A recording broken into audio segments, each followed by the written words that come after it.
Bueno, pecado.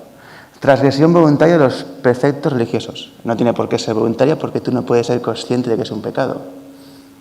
El pecado radica, digamos, donde te encuentres, su cultura tendrá una concepción diferente de lo que es pecado de la tuya. Y pecar, cometer un pecado. Pecador, el que peca. Eso es inamovible, ¿no? Lo dice la RAE. Siguiente. Cristianar, bautizar. Perteneciente relativo a la religión de Cristo, que procesa la fe de Cristo. Muy bien, sí. Entonces, siguiente. Perdón. Sí, siguiente. Entonces, una vez teniendo claro los datos oficiales, vamos a empezar con lo que está ahí y nos enseña. Esto es el año 38 después del nacimiento de Cristo, donde podemos ver cómo se le ejecuta. Se dice que le colgaron en el año 33. Mentira, es un error de cálculo del calendario gregoriano. Pero ¿qué pasa? Que como ya estaba establecido, no lo cambiaron. Entonces la versión oficial es que con 33 años le crucificaron. Tenía 38. Y los supuestos stigmas, como podéis ver, si tú clavas a alguien en las manos, pues lo que pasa es que se rompen las membranas de las manos y se pega el gran golpe contra el suelo. Los clavos se clavaban en las muñecas, que es el espacio que hay entre ellos, para sujetar el cuerpo y que te asfixies a medida que va cayendo tu cuerpo. Entonces, tras la ejecución de Jesucristo, bueno, antes de la ejecución de Jesucristo y a lo largo de su recorrido existencial y social, siguiente, por favor. Siguiente, por favor. Pues era un hombre, era un rabí, una de las muchas figuras que existían en aquel tiempo, que no estaban muy de acuerdo con la sociedad en la que vivían, porque estamos hablando de una sociedad dura. La vida en el desierto pues no es agradable. Entonces, aparte de la invasión romana, tampoco ayudó mucho. Y estamos hablando de una masa social controlada por su credo, porque no olvidemos que el rey del pueblo de Israel es también su Dios. Entonces, digamos que los sacerdotes tenían más poder aún de lo que tendrían en cualquier otra sociedad. Entonces, pues nada, como muchos de su época, porque Jesucristo no era el único, pues iba, digamos, difundiendo un mensaje diferente o una interpretación diferente. Entonces, siguiente, por favor. Aquí podemos ver un cuadro histórico que es la Última Cena, donde podemos ver que todos los apóstoles, aun cuando estaba vivo Jesucristo, ya tenían una idea diferente de lo que era la doctrina filosófica que ellos procesaban. O sea, tenían la misma fuente que era el rabí, el hombre que estaba en el centro, pero cada uno de ellos, digamos que tenía su propia idea. Y bueno, la vida pública de Jesucristo empieza 3 años antes de morirse. Evidentemente existe material que cuenta un poco su vida desde que era niño hasta que aparece públicamente, pero siempre se ha ocultado.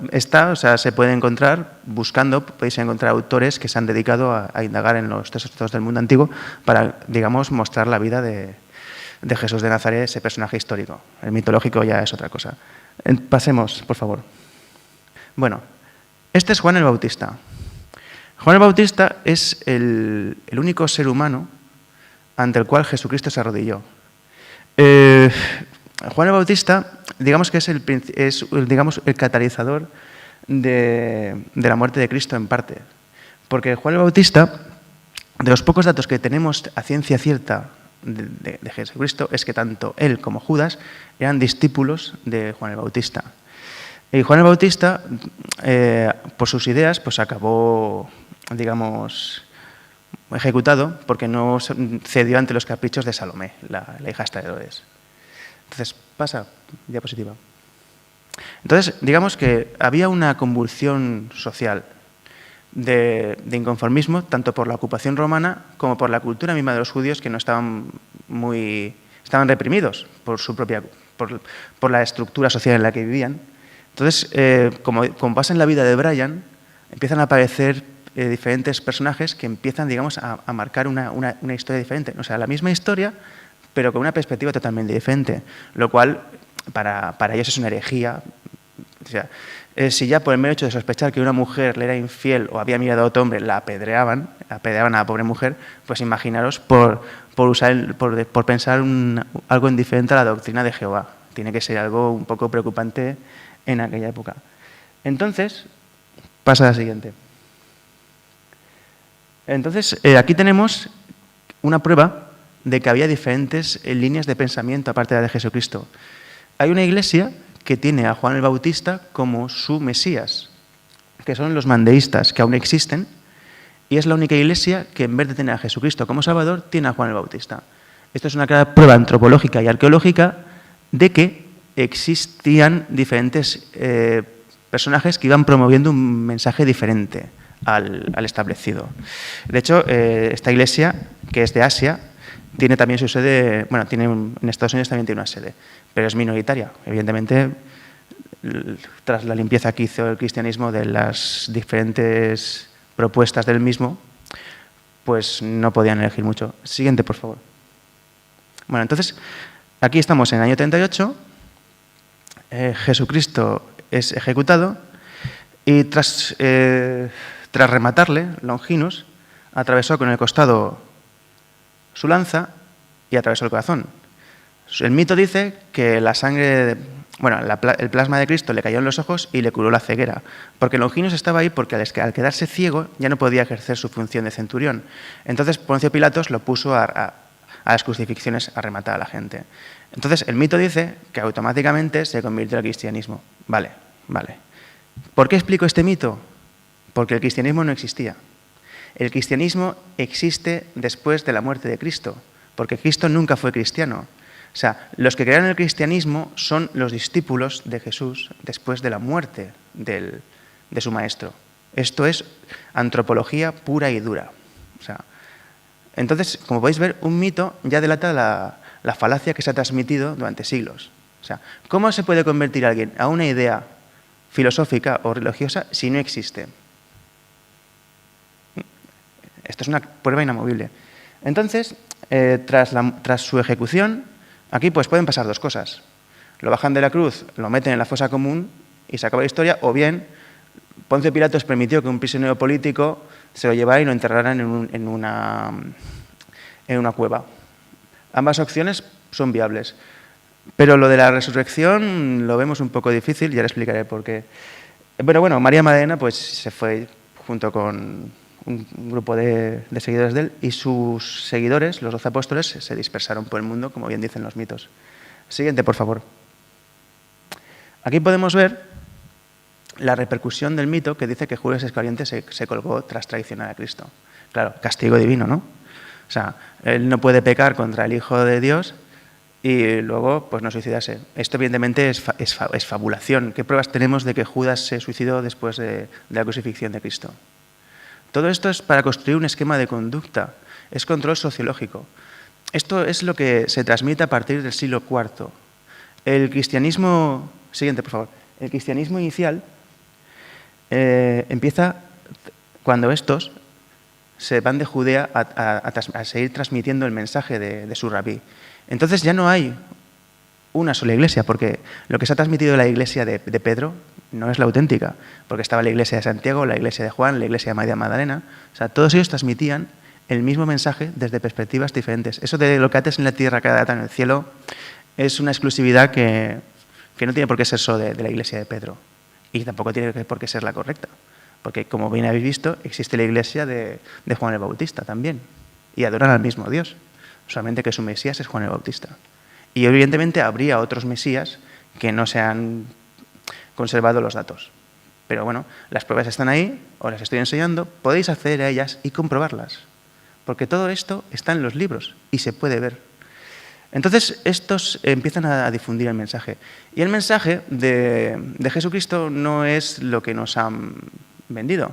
Porque hasta el siglo IV, los grupos cristianos... Siguiente, por favor. Los grupos cristianos estaban en la clandestinidad, en grupos cerrados con poca cultura. O sea, se difundía con la baja estofa. Entonces, cuando ya venía en un conducto de conducta un poco noble, en el cual no tienes que hacer sacrificios, ni una pleitesía en el templo con monedas, pues era bastante arraigable. Es que si a ti te ayudan un poco, pues tú cedes. Es de cajón. El ser humano, cuando estamos en una situación determinada, véase la crisis actual, y te ayudan, pues tú respondes. O sea, de ahí que estén medrando diferentes organizaciones de dudosa moral que a cambio de comida pues tú das tu voto. O sea, es algo inamovible. Entonces, el cristianismo inicial es una cosa que simplemente es un código de buenas conductas, no es un dogma, no es un dogma de fe. Y todos aquellos que se tomen la molestia de indagar en los libros comprobarán que simplemente desde el año 38 que ejecutan a Cristo hasta el siglo IV, los grupos cristianos que van en aumento simplemente eran una convivencia cordial y nada más. Siguiente, por favor. Pero ¿qué pasa? Que tenemos el emperador Constantino, el que creó Constantinopla, tenía un problema social, que es que el mecanismo sociocultural de control romano estaba obsoleto. Entonces el cristianismo le vino de maravilla para poder poner un nuevo código de conducta moral. Entonces reunió a los diferentes obispos de las diferentes sectas católicas en lo que sería un concilio y empezaron a crear el mito de Jesucristo era hijo de una virgen. Cuando desde el siglo I al siglo IV nunca se dijo eso. Era hijo de un dios, ¿vale? Hacía milagros. Que si comprobáis las fuentes que quedan, en ningún momento citan los supuestos milagros de Jesucristo. Entonces, lo que es la Biblia, que se escribió entre el 390 y el 400 después de Cristo, lo único que tiene auténtico, si nos ponemos en plan técnico arqueológico, es el Antiguo Testamento que está mal traducido del de los hebreos. Y del Nuevo Testamento, el único que se acerca en el tiempo a Jesús es el de Mateo, que lo escribió el hijo de Mateo en el año 80 después de Cristo. Por lo tanto, las fuentes están alteradas tras 400 años de transmisión oral. O sea, no son reales. Y el Apocalipsis de Juan, bueno, muchos lo defienden porque se basan en textos del Antiguo Testamento, pero bueno, Juan lo escribió en una isla en la que estaba consumiendo una serie de setas alucinógenas. Entonces, no lo podemos también tomar muy en serio. De las tres partes que forman el supuesto libro sagrado de la religión católica, solamente una es real. Las otras, pues, las construyeron sobre la marcha. De hecho, quien haya leído la Biblia comprobará que hay grandes incongruencias que no hay por dónde cogerlas. Entonces, el siguiente, por favor. Entonces, esto que tenemos aquí, ¿qué diríais que es? Esto es una misa, ¿vale? Pero es que esto no está en el cristianismo. Esto es del paganismo romano. Cuando Constantino hace del cristianismo la religión oficial del Imperio Romano, lo único que hace es reciclar las formas y los ritos de los dioses romanos en el culto cristiano. O sea, esta liturgia no es judía. Esta liturgia no tiene nada que ver con Jesucristo. De hecho, esto es un acto de canibalismo, porque metafóricamente están transformando el vino en sangre y el pan en carne. Se están comiendo a su Dios y rememorando su muerte. Eso es canibalismo. Y claro, la vestimenta mismo ya es de los sacerdotes paganos. O sea, esto no tiene nada que ver con la idea original. Siguiente, por favor. Vale. Aquí es el Concilio de Micena, el primero, donde en el 325 decidieron eso, que Jesucristo era hijo de un Dios y el Espíritu Santo aparece milagrosamente cuando hasta la fecha no había hecho su aparición. No existía. De hecho, religiones del siglo XX, como los testigos de Jehová, niegan la existencia del Espíritu Santo. Pero bueno, aquí se reconoce pues eso, que Jesús era hijo de una virgen, que era divino, pero bueno, a ver, 300 años antes, Alejandro Magno hizo lo mismo, se le consideró hijo de varios dioses. ¿Por qué? Porque socioculturalmente, si no le creían que era hijo de un dios, no le iban a hacer caso, porque tú no podías ser faraón de Egipto si no eras descendiente de los dioses. Otro ejemplo es que la incultura de la base de la población tiene que ser alimentada. Un ejemplo de ello es Alejandro Magno. Alejandro Magno llega a donde estaba Turquía, donde estaba Troya, y se pone una armadura que hay en un templo que dicen que es de Aquiles. Claro, sus hombres le seguían, pero ¿qué pasa? Que si sus hombres hubieran tenido cultura, hubieran sabido que la armadura de Aquiles se la llevó Ulises. Por lo tanto, la armadura que se puso Alejandro Magno no era la de Aquiles. Pues aquí tenemos lo mismo. Si la gente no cree que Jesús es el hijo de un dios, no va a tener la repercusión sociológica que necesitaba Constantino para controlar la estructura social de su imperio y poder expandirse como se expandió. Siguiente, por favor. Vale. ¿Y qué necesitamos para alimentar una religión? Elementos reales. Entonces tenemos a Santa Elena de Constantinopla, año 326, que con 83 años se fue a Tierra Santa a buscar las reliquias del cristianismo siguiendo las escrituras, por lo que todas las reliquias originales del cristianismo son falsas. El lugar donde estaba enterrado Cristo, que lo encontró ella, está a 3 kilómetros del lugar real donde se enterró a Cristo. También iba buscando la tumba de los 3 Reyes Magos. Joder, si hubiera leído las escrituras, se hubiera enterado de que los 3 Reyes Magos se fueron de Palestina, por donde vinieron, sin encontrarse con Herodes para que no les ejecutara. Y también encontró el Huerto de los Olivos. Y encontró una reliquia, que aún hay piezas hoy en día en el mundo actual, que es la Vera Cruz, que es la cruz donde crucificó a Cristo. Vale. Si tú haces una excavación en Palestina, vas a encontrar una cruz. ¿Por qué? Porque los romanos ejecutaban a 400 personas de media diaria. Lo raro es no encontrar una cruz cuando haces una excavación. Por lo tanto, la Vera Cruz no es real. Es una cruz donde colgaron a alguien, pero no es la cruz de Jesucristo. O sea, todas las reliquias originales del cristianismo son falsas. Y bueno, no voy a hablar de la Sábana Santa, pero bueno, solo cabe decir que en el siglo XI la quitaron de la vista porque la gente ya se daba cuenta de que era falsa. Entonces, para que veáis cómo con elementos ficticios, porque no son reales, pero lo que pasa es que la gente creía que eran reales, pudieron controlar un dogma de fe y crear un método de control social. Siguiente, por favor. Entonces, aquí volvemos a lo mismo. Y a ti te doy las llaves del cielo, de la tierra y del infierno para que continúes mi iglesia, Pedro. ¡Wow! Y los demás que podemos ver ahí discrepando en las sombras, no tenían nada que decir, ¿no? O sea, los demás apóstoles asintieron y dijeron, sí, Pedro, tú eres el primer papa. Nosotros no tenemos nada que decir del mensaje del Maestro. ¿No? Entonces, evidentemente, cuando se consolidó esta iglesia en el siglo IV, Constantino, a él le daba igual, porque lo único que quería era un método de control. O sea, Constantino no era cristiano. Constantino se convirtió al cristianismo momentos antes de morir y para que no pasara nada con su cuerpo ni con la estructura social que había construido. O sea, son condiciones sociopolíticas. Lo que crea la base de la sociedad van a actuar en consecuencia. Y aquí pues podemos ver cómo se produce ese momento. Y qué humilde es Pedro, que se arrodilla para recoger el legado del Maestro. Pasemos al siguiente, por favor. Bueno, pues del siglo IV al siglo XX, lo que es una idea falsa de cristianismo ha ido evolucionando y arraigándose. Y ha tenido un control social. Y quien discrepara, ya fueran líneas alternativas del cristianismo o gente mismo dentro del cristianismo, y voy a poner un ejemplo, Tomás de Aquino, que es el que tradujo los trabajos de Aristóteles, lo miraron con lupa porque el trabajo de Aristóteles estaba recuperado del mundo islámico. Entonces, claro, no vaya a ser que se colara algo que no tocara. Y Aristóteles, un libre pensador, qué peligro. Entonces, siguiente, por favor. Es cuando llegamos a los herejes. He puesto los 3 ejemplos más conocidos de herejes. Los cátaros, que desaparecieron en el siglo XII.